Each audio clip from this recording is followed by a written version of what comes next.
नमस्कार दर्शक बंधु आज मुझे आपन को एमती गोटे कृषि मॉडल बा कृषि स्ट्राटेजी विषय में कहबी जहाँ गाँव हजार हजार चाषी जीवन बदलाई देछि।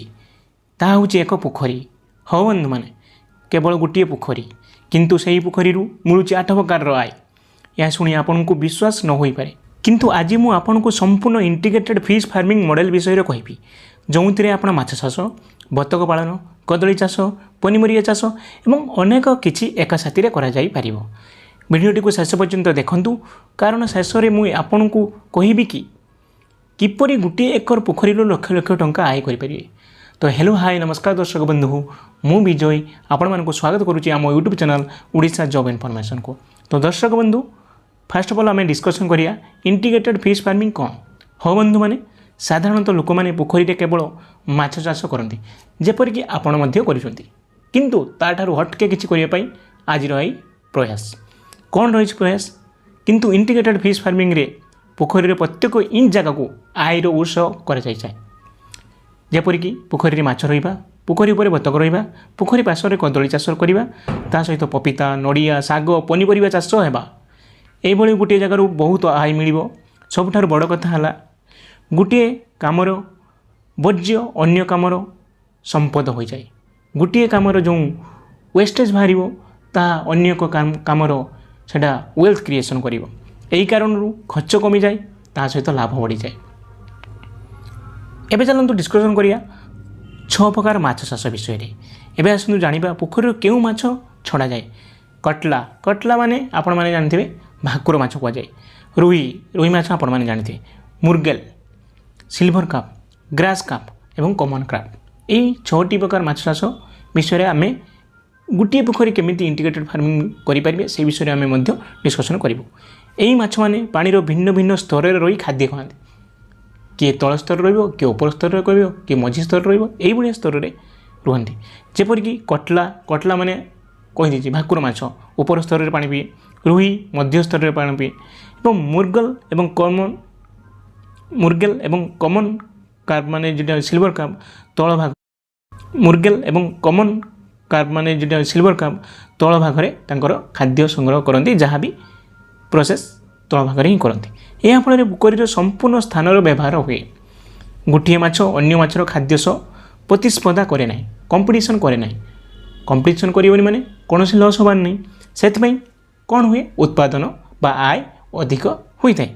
एबे चलतु डिस्कसन करिया बतक पालन विषय रे माने बतक पालन किपरि करि परिबे एई इंटीग्रेटेड फिश फार्मिंग रे बतक पालन लाभ कौन रही।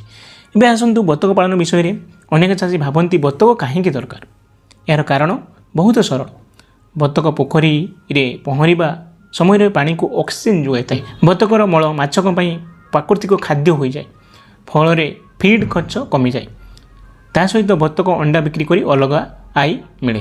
धरतु आप 100टी बतक रखिले प्रतिदिन 70 ରୁ 80 अंडा मिल पारे। यह निजे गोटे बड़ आयर उत्स। एबे चलतु डिस्कसन करिया पोखरी पार्श्व कदली चाष।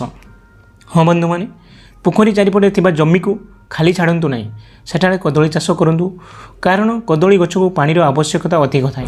पोखरी पाखरे पानी सहजरे मिल जाए यह फल सिंचन खर्च कमी जाए। 1 वर्ष पर कदली बिक्री करी भल लाभ मिलता है। एबे चलतु डिस्कसन करिया पनीपरिया और फल चाष केमिति इंटीग्रेटेड फिश फार्मिंग मध्य अणा पार।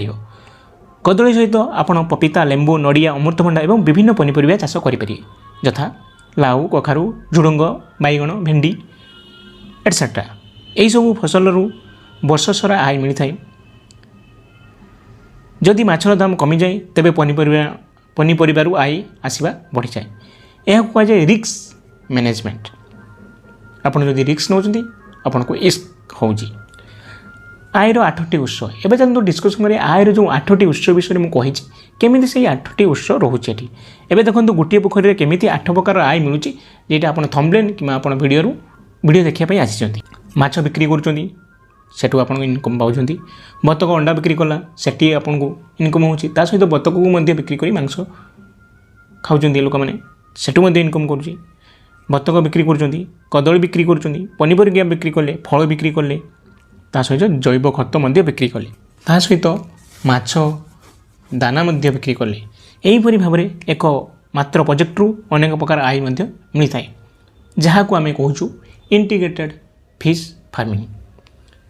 ତେବେ ବନ୍ଧୁମାନେ, ଯଦି ଆପଣଙ୍କ ପାଖରେ ଗୋଟିଏ ପୋଖରୀ କିମ୍ବା ଜମି ଅଛି ନା, ତେବେ କେବଳ ମାଛ ଚାଷର ସୀମିତ ହୁଅନ୍ତୁ ନାହିଁ, ଇଣ୍ଟିଗ୍ରେଟେଡ୍ ଫିସ୍ ଫାର୍ମିଂ ମଡ଼େଲ ଆପଣାନ୍ତୁ।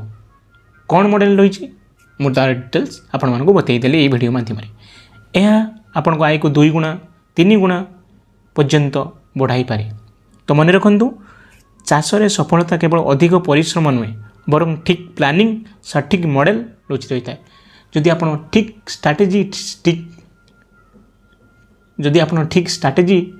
ଠିକ୍ ମ୍ୟାନେଜମେଣ୍ଟ କରିବେ ନା, ତାହେଲେ ଆପଣଙ୍କୁ ଅଧିକ ଆୟ ମିଳିବ। ଖାଲି ଅଧିକ ହାର୍ଡ଼ୱାର୍କିଂ କଲେ କୌଣସି ସଫଳତା ମିଳିବ ନାହିଁ। ସଠିକ୍ ପ୍ରୋସେସ୍ ଯଦି ଆପଣଙ୍କର ରହିବ, ତାହେଲେ ଆପଣଙ୍କୁ ବିଭିନ୍ନ ସୋର୍ସରୁ ଆୟ ହେବ। ତ ଆଜିର ଭିଡ଼ିଓଟି ଆପଣମାନଙ୍କୁ ଭଲ ଭାବରେ ବୁଝା ପଡ଼ିଥିବ। ଗୋଟେ ଆନିମେଟେଡ଼ ସହକାରେ ଗୋଟେ ନୂଆ ଧରଣର ଭିଡ଼ିଓ ଆପଣମାନଙ୍କୁ ଦେଖାଇଲି ମଧ୍ୟ, ଆପଣ ମଧ୍ୟ ଏନ୍ଜୟ ମଧ୍ୟ କରିଥିବେ ଏବଂ ଆପଣ ମଧ୍ୟ ଏହାର ଫାଇଦା ଉଠାଇବା ପାଇଁ ଚେଷ୍ଟା କରନ୍ତୁ। ଯଦି ଆଜିର ଭିଡ଼ିଓଟି ଭଲ ଲାଗିଛି ତାହେଲେ ଭିଡ଼ିଓକୁ ଲାଇକ୍ କରନ୍ତୁ, ସେୟାର କରନ୍ତୁ ଏବଂ ଚ୍ୟାନେଲକୁ ସବସ୍କ୍ରାଇବ୍ କରନ୍ତୁ। ଏଥିସହିତ ଆଜିର ଭିଡ଼ିଓକୁ ଆମେ ଏଇଠି ଏଣ୍ଡ କରୁଛୁ। ପୁଣି ଦେଖା ହେବ ଆଉ ଏକ ନୂଆ ଭିଡ଼ିଓର ଏକ ନୂଆ ଟୁଇଷ୍ଟ ଜରିଆରେ। ଏଥିସହିତ ରହୁଛି। ଧନ୍ୟବାଦ। Thank you.